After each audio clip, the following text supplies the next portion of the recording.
Welcome na usab sa atong pamalandong sa pulong. Unsa ang paghulagway sa pinadayag ang katapusan nga basahon sa Biblia sa mga Kristohanon nga mga linuwas.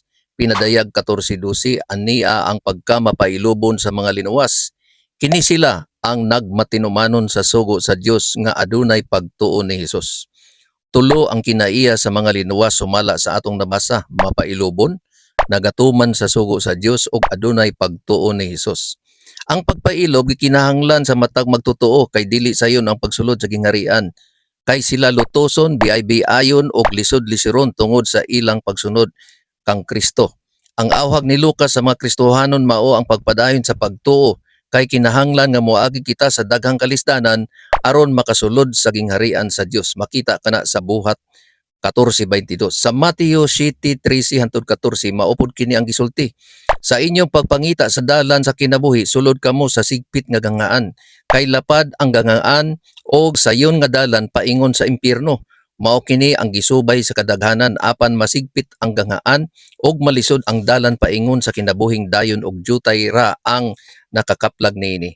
Ayaw kumpiyansa, dili sayon ang pagsulod sa kang Kristo kay unang mosalikway nimo mao ang imong miyembro sa pamilya. Basahan ninyo ang Mateo 10:35-39.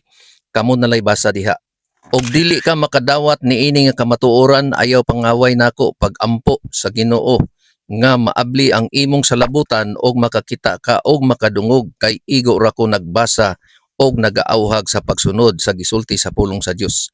Sama sa gisulti ni Pablo sa taga Galacia sa Galacia 14:16, karon nahimo na ba ninyo ako nga kaaway kay gisulti ko kaninyo ang kamatuoran? Yes, sakit ang kamatuoran apan kini makahatag kanato kagawasan ug kaayuhan.